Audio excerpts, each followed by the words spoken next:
Coming up on Roland Unfiltered for Monday, July 15th, 2019. Donald Trump and his racist tweets. He attacks 4 women in Congress, all sisters of color. He says, I'm not a racist. You a damn lie. We shall deconstruct all of it. Also, Sheila Bynum Coleman makes a run for Speaker of the Virginia House after a gerrymandering case in her district. She'll join us live to discuss this and the impact of gerrymandering on the nation's politics. Also, mysterious death of the founder of the Baton Rouge African American Museum sends shockwaves through the black community and the entire city of Baton Rouge. We'll hear from the mayor as well as a state representative who I talked to this morning on the Tom Joyner Morning Show. James Field Jr., the white supremacist who drove his car through a protest in Charlottesville, sentenced to more time. Your punk ass not getting out of jail. The security guard in Ohio pulls out a gun on a black uniformed cop. Yo, seriously. You might be black and blue, but you still black. In the Montgomery County, Maryland Police Department, they've released body cam footage of a white female officer using the N-word during an arrest. Wonder if she still has her job. It's time to bring the funk on Roland Martin Unfiltered. Let's go. He's got it. Whatever the biz, he's on it. Whatever it is, he's got the scoop, the fact, the find. And when it breaks, he's right on time and it's rolling. Best believe he's knowing. Putting it down from sports to news to politics. With entertainment just for kicks, he's rolling. It's on go, y'all. It's Roland Martin, yeah. Rolling with Roland now. He's funk, he's fresh, he's real, the best, you know he's Roland Martin now.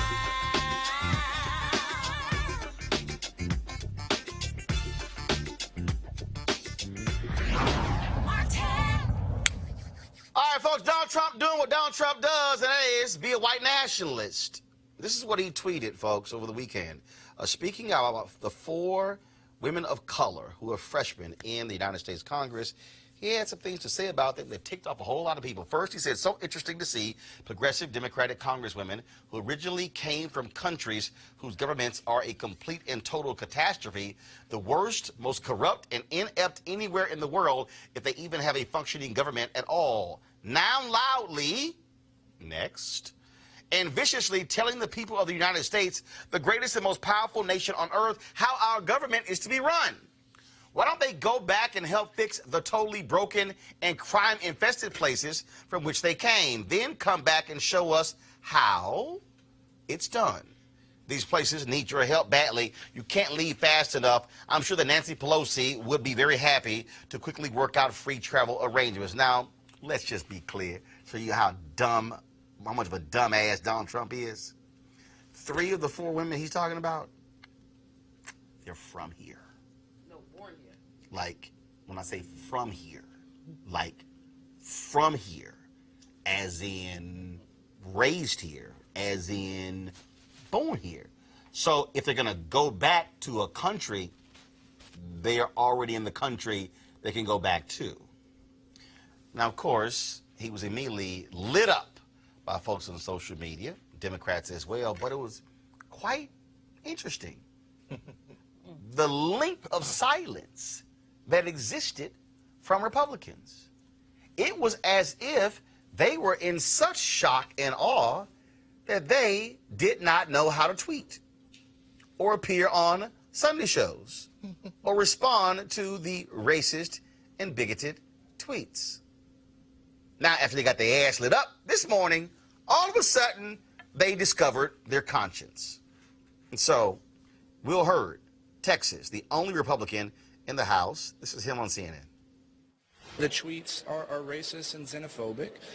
They're also inaccurate because the 4 women he's referring to are folks that have grown up, they are U.S. citizens. It's behavior that's unbecoming of a president of the United States and a leader of the free world. We should talk about uniting people and not dividing us. And ultimately, politically, it's hurtful. You are having a civil war going on within the Democratic Party, and now they've all circled the wagons and are protecting one another, right? So that's my thoughts, and unfortunately. Now, other Republicans had something to say. Can we pull those tweets up, please? They began to comment and all of a sudden began to show themselves. Again, it took them a really, really, really long time to say something. So I'm going to pull up some of them as well. First of all, what I thought was funny was Britt Hume of Fox News actually tweeting that, yeah, xenophobic, not good, politically stupid, but the textbook definition, they do not define racist. Dude, really? Really? All right, let me pull up some of the other tweets. Do we have those? Pull them up, please. The other Republicans, again, what they had to say. And so Senator Tim Scott, the only African-American Republican in the United States Senate, he finally woke the hell up. He said, no matter our political disagreements, aiming for the lowest common denominator will only divide our nation further. My full statement below, please pull up his statement, which he clearly wrote on his iPhone in the notes section. I'm familiar with it because I've done it as well. Now, don't you love how he starts off talking about the Democrats before he gets to Donald Trump? In fact, he goes through all kind of crap before he gets to Trump. He wrote, prior to this weekend, we saw the Democratic Party embroiled in racial controversy, from Kamala Harris attacking Joe Biden on segregationists to 4 black and brown women chastising Democratic leadership for attacking women of color. It is clear the Democratic Party has serious issues along these lines. Dog, really? Your party. All y'all missing are hoods. Go back to the statement. All right. Instead of sharing how the Democratic Party far left pro-socialist policies, not to mention the hateful language some of their members have used towards law enforcement and Jews, are wrong for the future of our nation, then he finally gets to his damn president. The president interjected with unacceptable personal attacks and racially offensive language. No matter our political disagreements, aiming for the lowest common denominator will only divide our nation further. That's the best you can do. A black man from South Carolina. That's the best you can do. Okay, y'all, pull up some of the other Republicans. I want to show you what they also had to say. Again, you had you have a number of them. That's all you have? Y'all supposed to pull several others. Okay, well, that's all you have, and we're supposed to have more. So let me try to go to my iPad to pull those up, because it was real interesting, again, looking at them finally waking up to comment. You had a guy from Mike Turner. Okay, he writes, Ohio, I'm confident that every member of Congress is a committed American. Donald Trump's tweets from this weekend were racist, and he should apologize. We must work as a country to rise above hate, not enable it. But no, Mike, all of your party are not going to say something. I mentioned Will Hurd. Senator Lisa Murkowski of Alaska, she said there's no excuse for the president's spiteful comments. They were absolutely unacceptable, and this needs to stop. A little bit more than spiteful. We have enough challenges addressing the humanitarian crisis both at our borders and around the world. Instead of digging deeper into the mud with personal vindictive insults, we must demand a higher standard of decorum and decency. You're talking about Trump. Right. That's going to be a little hard because he has no decency or morals or values. Let's see here. Okay, Susan Collins, trying the same Tim Scott crap. I disagree strongly with many of the views and comments of some of the far-left members of the House Democratic Caucus, especially when it comes to their views on socialism, their anti-Semitic rhetoric, and their negative comments about law enforcement. But the president's tweet that some members of Congress should go back to the places from which they came was, okay, way over the line. Really? Again, y'all see the pattern. Let's talk about the other party before we get to actually Donald Trump. Let's see, we got Tim Scott. Representative Elise Stefanik. While I strongly disagree with the tactics, policies, and rhetoric of the far-left socialist squad, y'all notice the socialist line? Okay. The president's tweets were inappropriate, denigrating, and wrong. It is unacceptable to tell legal U.S. citizens to go back to their home country. Then you have Pete Olson of Texas. He tweeted, the tweet President Trump posted over the weekend about fellow members of Congress are not reflective of the values of the 1 million plus people in Texas 22.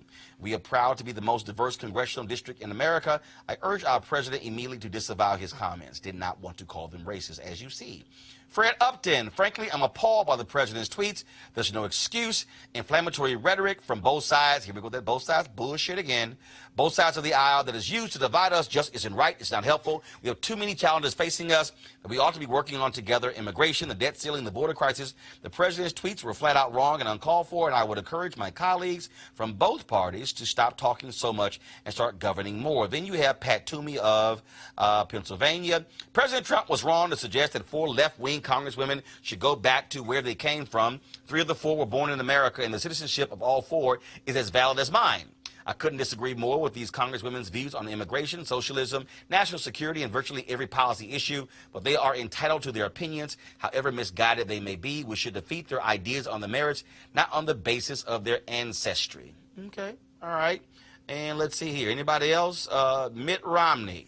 I certainly feel a number of these new members of Congress have views that are not consistent with my experience and not consistent with building a strong America. That's all your sorry ass had to say? But then again, you're the man who held a big old speech but during the presidential campaign, calling out Donald Trump. And then, of course, when he wins, you decided to go dine with him while he embarrassed your ass when it came to be Secretary of State. What actually happened to the Republican Party? Did they actually lose their guts, really? Or did something just get sort of lopped off when Trump became president? I'm just saying. And then, of course, I got to find the video in a second. Okay, this is the second half of Mitt Romney's comments. At the same time, I recognize that the president has a unique and y'all. He actually said this here. At the same time, I recognize that the president has a unique and noble calling to unite all Americans, regardless of our creeds or race or place of our national origin. And I think in that case, the president fell far short. That's what we call a punk-ass statement right there.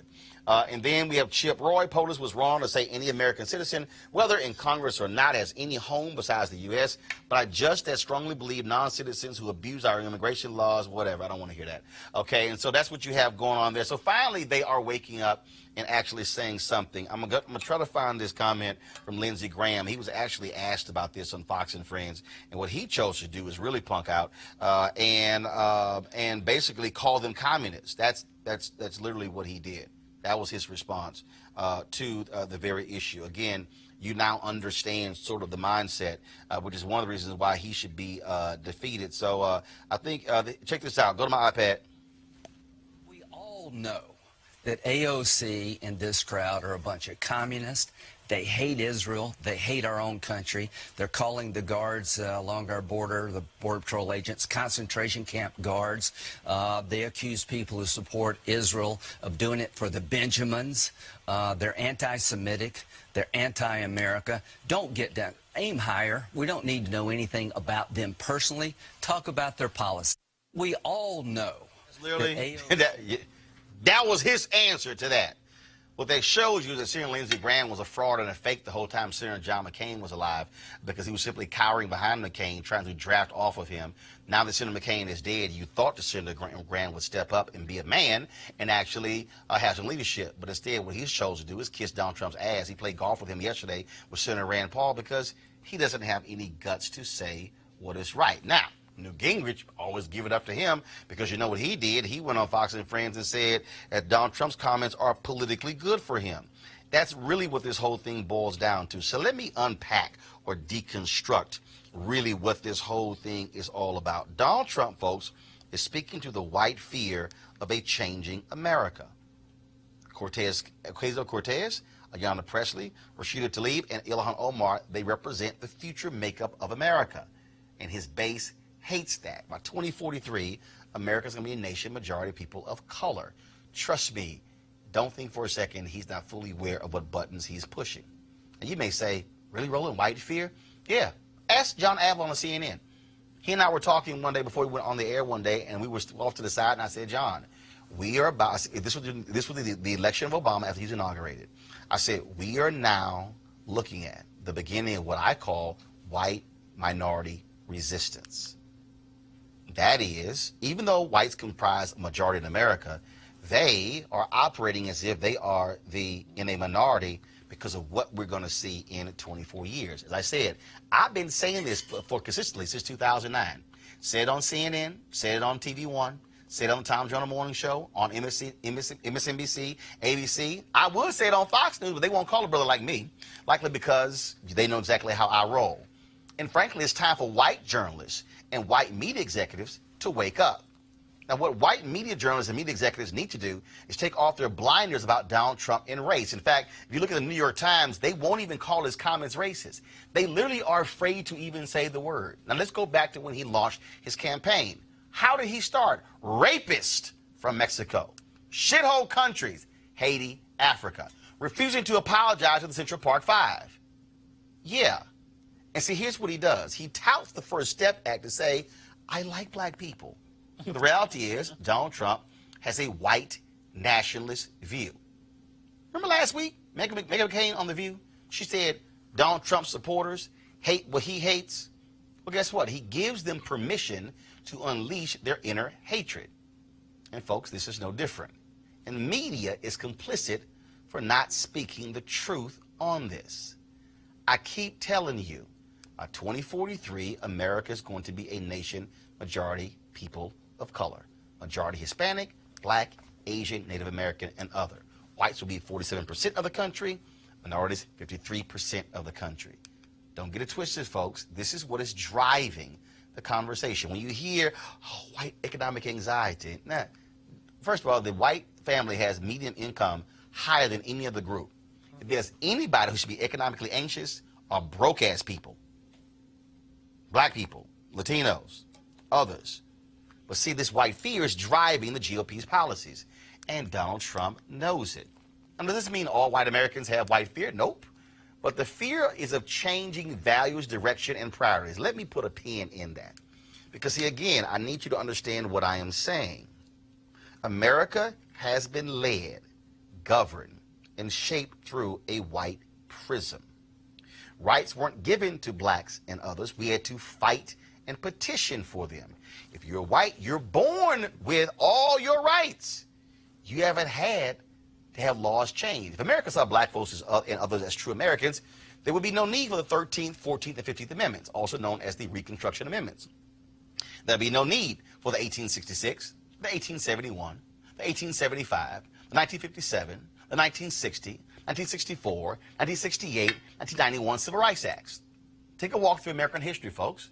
White immigrants endured some resistance and bigotry from other white immigrants who are already here, but then they all got together and said, you know what, we all white, they black, and they linked together with their white cultural identity, eventually meshing and accepting one another. But see, we've always been in the other category.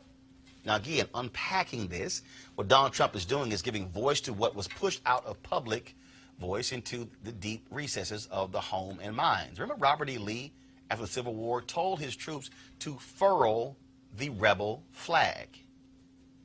It was missing from American life for 3 generations. When did the Confederate flag reemerge? In 1948, when the Democrats, in a very small way, put a civil rights part in their party plank. The racist Dixiecrats got real upset, held their own conference in Mississippi, and guess what they pulled out of the attic? The Confederate flag. Now remember, this all happened after Republican Herbert Hoover led the Lily White movement on the Republican Party. Then you had that violent racist Democrat, Woodrow Wilson, who embraced the birth of a nation. The history of America can be marked based on white fear and attacks on people of color. And what is typically the driving force? Culture and economics. Guess what's always used as an excuse? Crime. Portray minorities as stains on American due to crime. Just check Donald Trump's tweet. Pull the tweet up, please. What did he reference? The crime in these nations. Pull the tweet up. Here's what it says. Right there. Okay? Worst, most corrupt, and end up anywhere in the world. Next. Come on. Next. Right there. Why don't they go back and help fix the totally broken and crime-infested places from which they came? What Donald Trump is saying is code. What he is saying is these others, they are criminals. And that's where you come from. That's what he was trying to say there. Folks, this racism formed the basis of his presidential run. But here's the key. This is nothing more than his 2020 re-election plan. What did he say in 2016? Only I can fix this. The same racist playbook Nixon ran on in 1968. Oh, Nixon tossed the black folks an economic bone. That's what James Brown stood with Nixon. Trump today touts the black unemployment rate as his racist cover for white fear.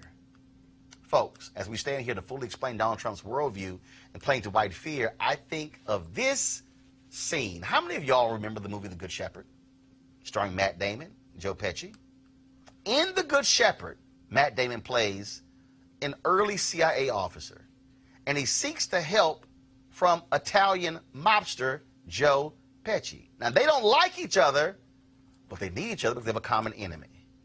If you want to understand white fear in America, if you want to understand Donald Trump's go back tweet, if you want to understand the history of America in terms of whites seeing everyone else as others, watch this. Let me ask you something. We Italians, we got our families and we got the church. The Irish, they have the homeland. The Jews, their tradition. Even the niggers, they got their music.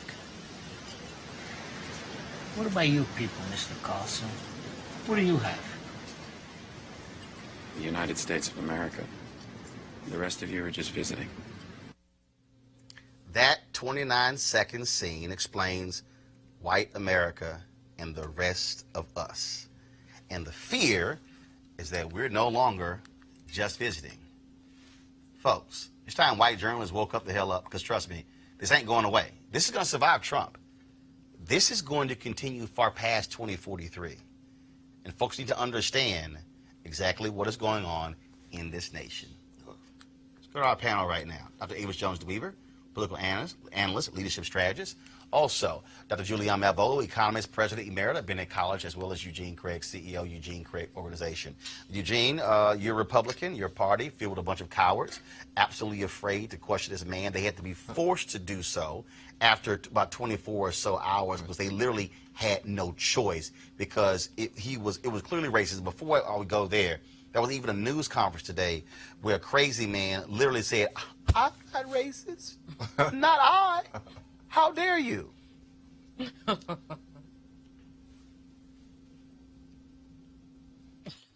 got it. I didn't mention names, and I didn't do that, but I will tell you, with our country, and I think everybody in this audience, these are great manufacturers, great workers in our audience, too. They brought a lot of their workers here. If you're not happy here, then you can leave. As far as I'm concerned, if you hate our country, if you're not happy here, you can leave. And that's what I say all the time. That's what... Okay, I'm going to come back to it. If you're not happy here, you can leave. Didn't his punk ass criticize Obama during the 8 years? Did he leave? What's even more embarrassing? The punk ass is clapping in the audience to the stupid statement. Press play. What I said in a tweet, which I guess some people think is controversial. A lot of people love it, by the way. A lot of people love it. But if you're not happy in the U.S., if you're complaining all the time, very simply, you can leave. You can leave right now. Stop it right there. He does know there's a thing called the First Amendment, which allows for you to protest, allows for you to assemble, allows for you to critique. No, he can't read. Go ahead and press play. Come back if you want. Don't come back. It's okay, too. But if you're not happy, you can leave. But these are Americans.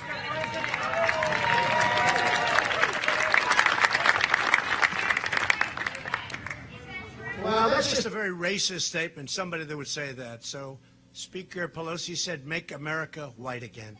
Let me tell you, that's a very racist statement. I'm surprised she'd say that. John, go ahead. Eugene. He definitely tried to pull the old conservative trope. I'm not the racist. You're the racist. It's a lot to unpack there. I'll do a quick rapid fire. Will Hurt, stepped up per usual. He's usually the first to call out the president on a lot of these things without having to be asked to. I am very shocked and disappointed in Tim Scott's statement. Literally 2 years ago, this is the same person that stood on the floor of the Senate and, gave his encounter of being a black U.S. senator, not a black man, a black U.S. senator in the D.C. metro area.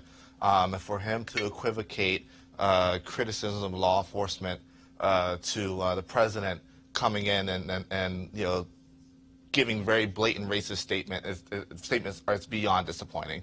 What you're seeing here is not atypical at this point of elected Republican members of Congress in the U.S. Senate, especially folk that are for re-election, like Lindsey Graham, to either not seriously criticize the president, call out his racist statements.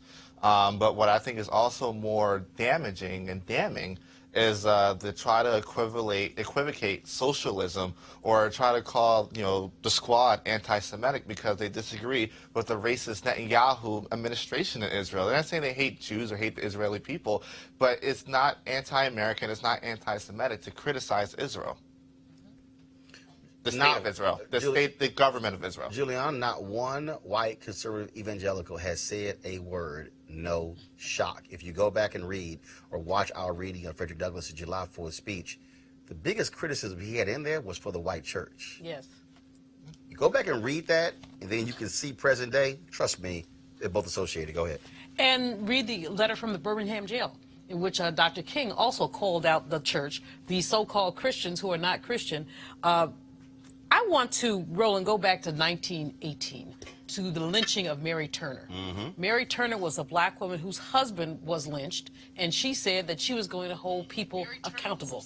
And when they said that she Eugene, turn your damn phone off, Eugene. Yeah, really, dude. I'm trying to talk. If you're going to play with your phone on the show, turn the volume down first. It was a mistake. Then play with your phone. Yeah, especially about Julian's, don't talk because your ass done before. Don't act like don't start trying to front Eugene. Yeah, I do have a point. Now finish your point. Okay, Roland. You know I love you anyway. She gonna try to pile on Eugene when you've done before. Go on. Okay. Keep going. Mary Turner lynched because she was mouthy. Because she was a mouthy black woman who was going to hold white people accountable for lynching her husband. What the punishment for black women being mouthy has been lynching or worse, as in Sandra Bland, as in others. And so these 4 women of color, amazing women who I admire, did what Democrats do. Let's be clear. What Democrats do. Dissent is the foundation of a democratic society. So they and Pelosi